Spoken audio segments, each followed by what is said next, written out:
Gimana? Mengenai jodoh. Baru deket pertama kali udah diajak ke kajian. Orang ateis diajak ke kajian Agim. Karena saya suka bilang nikah itu bukan cuman menyatukan dua insan, tapi menyatukan dua keluarga. Assalamualaikum warahmatullahi wabarakatuh. Waalaikumsalam warahmatullahi wabarakatuh. Saya Asmi dari Bandung. Oh, sama-sama saya. Kita WhatsAppan aja lah. Emang tinggal di Purworejo? Enggak. Purworejo. Astagfirullahaladzim. Sleman, mohon maaf. Enggak, memang ada kajian Ustadz Hanan di Solo. Oh iya, sekalian. Iya, sekalian datang ke sini. Wow, Masya Allah. Dari Bandung juga? Di Bandung udah ada 5 hari yang lalu sebelum kajian Ustadz Hanan.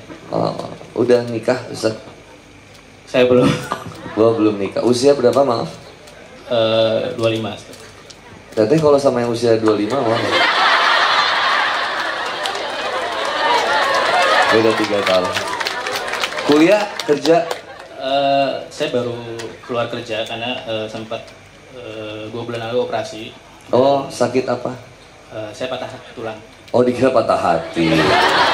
Itu kronis kalau patah hati. Patah tulang. Tabrakan ya? Iya, Ustadz, betul. Motor? Iya, betul. Iya. Langsung aja, Ustadz. Oh iya, lupa saya. Kok saya jadi ngobrol ya? Maaf ya. Saya tuh orangnya humble. Enggak suka, pengen deket aja, so akrab. Iya. Kesini sama siapa? Sendiri, Ustadz. Bener, ini patah hati dan patah tulang. Sendiri loh dari Bandung. Insya Allah, siap. Gimana? Mengenai jodoh.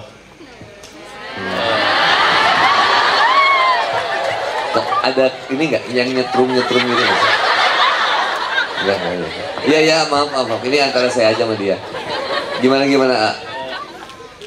Jadi gimana sih sebenarnya bukti atau tanda-tanda bahwa dia itu benar-benar berjodoh?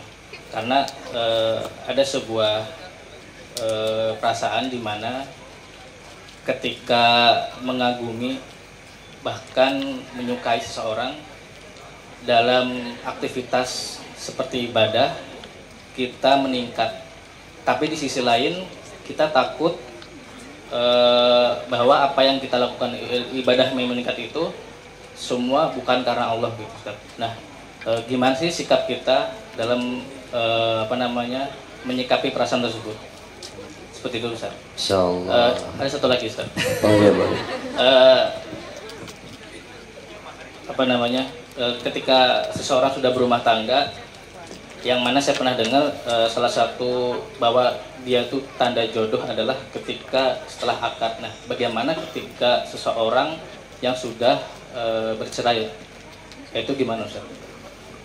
Seperti itu saja dari saya. Assalamualaikum warahmatullahi wabarakatuh. Waalaikumsalam warahmatullahi wabarakatuh. Kalau memang nyari, kalau misalkan berjodoh dengan yang cari yang di Jawa Barat atau Jawa Tengah? Enggak, ini nanya aja. Enggak sih, saya enggak itu yang mana aja lah, yang penting terbaik dari Allah. Masya Allah. Janda nggak apa-apa.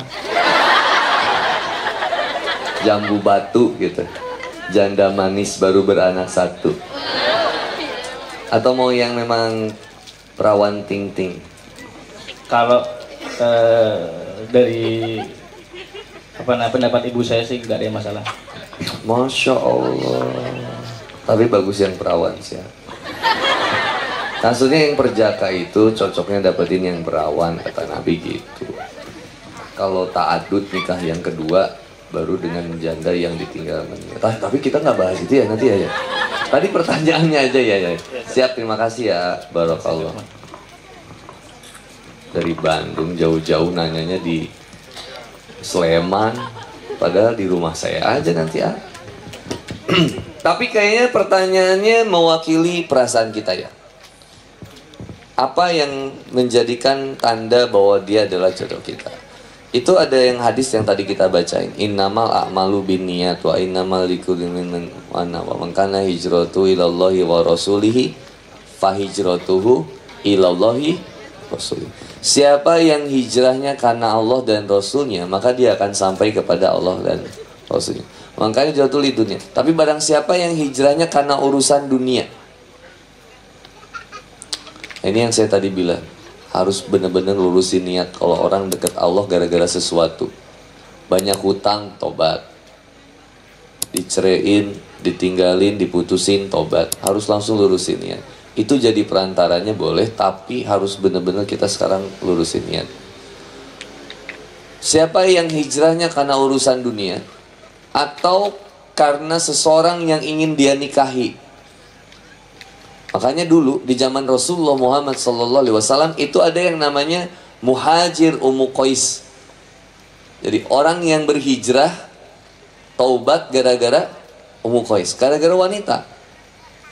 Maka kata Rasulullah Muhammad SAW, dan dia akan dapatkan itu, tapi dia tidak mendapatkan Allah dan Rasul. Artinya ini udah ada kasusnya dari dulu, orang yang berubah gara-gara seseorang itu ada. Teman-teman datang ke sini, mohon maaf, karena Ustadz Abdul Somad, karena Handi Bonia, itu untuk jadi trigger awal itu nggak apa-apa, itu nggak masalah. Jadi trigger awal dulu, tapi untuk berikutnya kita memproses lagi niat kita dan memprogres lagi ilmu kita sampai akhirnya kita senantiasa terbiasa untuk senantiasa ikhlas ridho karena Allah. Ikhlas melakukannya karena Allah, ridho kepada ketetapan dari Allah. Maka teman-teman yang dirahmati oleh Allah Subhanahu wa Ta'ala, nggak mesti ketika teman-teman dekat sama seseorang, meskipun ini bisa jadi ciri ya, saya sampaikan ciri. Kenapa saya sampaikan ciri? Karena saya pun begitu teh.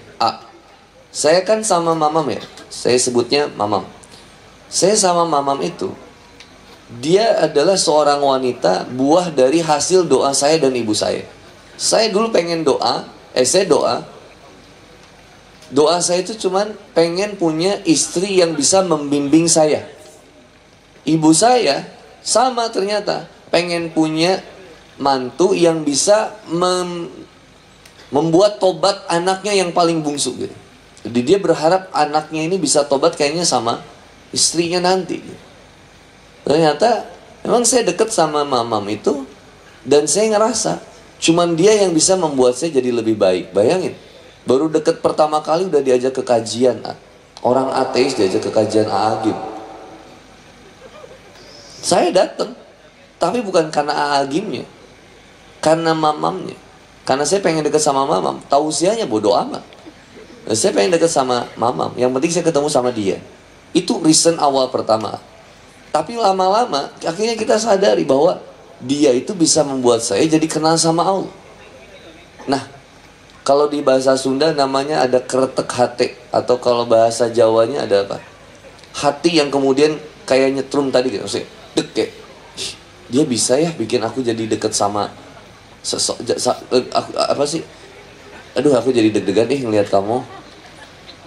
Apa? Kok dia jadi bisa bikin aku lebih dekat sama Allah ya?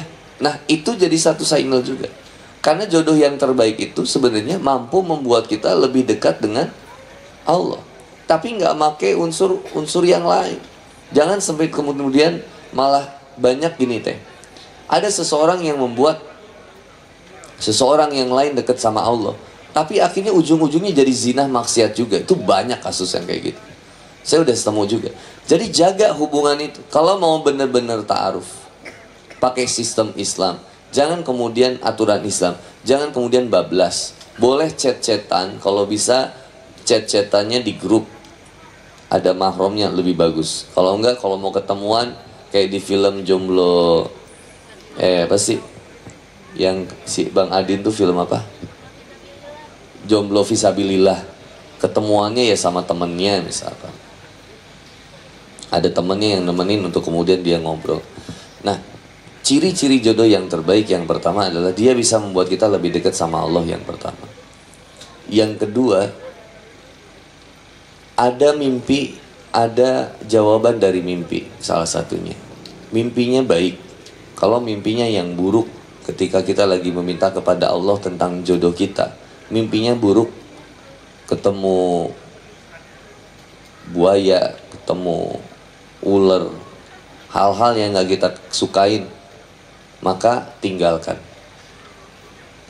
Yang ketiga, ibu orang tua kita itu, kalau orang tua yang soleh, solihah, ibu kita solehah, muslimah sejati, itu dia punya feel itu, dia ngerasa cocok. Karena saya suka bilang, nikah itu bukan cuman menyatukan dua insan, tapi menyatukan dua keluarga.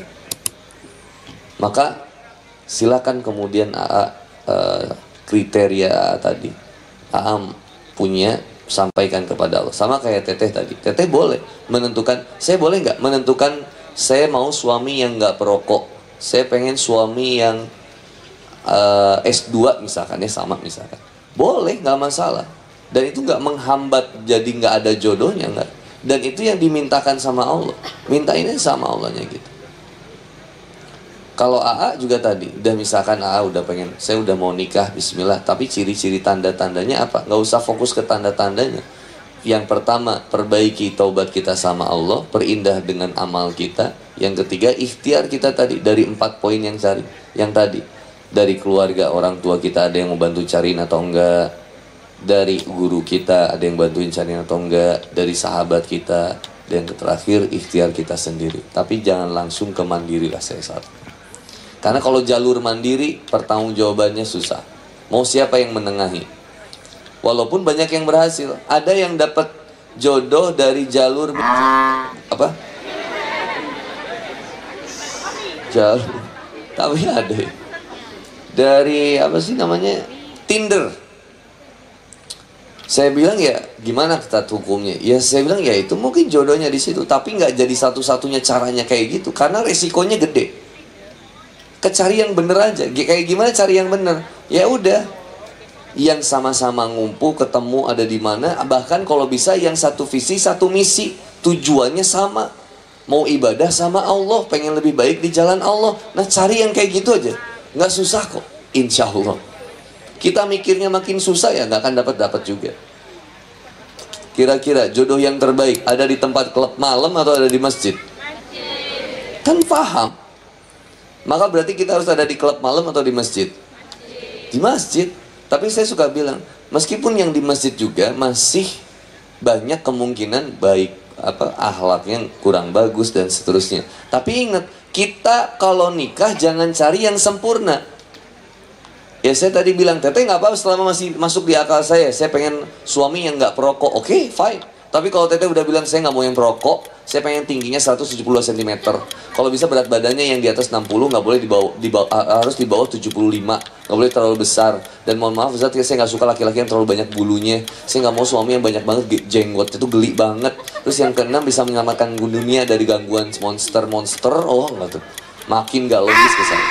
Udah aja yang syariat yang biasa. Saya nggak mau suami saya ngerokok. Boleh nggak kalau misalkan alasannya gini? Mohon maaf misalkan. Saya keluarga saya dari Muhammadiyah Ustaz, saya pengen kemudian punya seorang jodoh dari Muhammadiyah juga. Boleh nggak kalau kayak gitu? Boleh. Bahkan saya suka bilangin kalau bisa yang memang satu frekuensi, satu perjuangan, itu lebih enak. Saya sama keluarga istri saya cara pandangnya berbeda. Keluarga istri saya lebih ke NU, keluarga dari ibu saya lebih ke Persis. Tapi nggak kemudian kita jadi bermusuhan. Tetap ketika jalan-jalan. Kakak saya ada yang jamaah tabligh, kakak saya yang perempuan Muhammadiyah. Seru di kita itu, rame. Papa saya kejauhan, jadi seru gitu. Sayanya liberal dulunya, komunis, ateis. Jadi banyak ideologi di rumah saya itu. Tapi akhirnya ketika nikah kelurusin semuanya. Atas apa? Faman yuridillahu ayyahdiyahu yasrah sadrahu lil Islam. Allah berikan cahaya Islam kepada kita. Jangan cari yang sempurna kalau mau menikah, tapi menikahlah untuk kemudian menyempurnakan cinta kita kepada Allah. Itu kuncinya. Mau nggak menyempurnakan cinta kita kepada Allah dengan menikah? Nikah. Orang yang udah nikah aja masih banyak masalah kok. Masih kadang belum nemu titik poinnya di mana nih. Aduh, kenapa ya masih kayak gini? Karena tadi saya bilang, saya sepakat dengan ustazah yang tadi Teteh buat sampaikan ke A juga. bahwa kunci bahagia itu memang bukan terletak pada harta, bukan terletak kepada fisik, bukan terletak kepada kedudukan, tapi letak kebahagiaan itu adanya di dalam ketakwaan. Lihat Quran surat Yunus ayat ke-58. Bahwa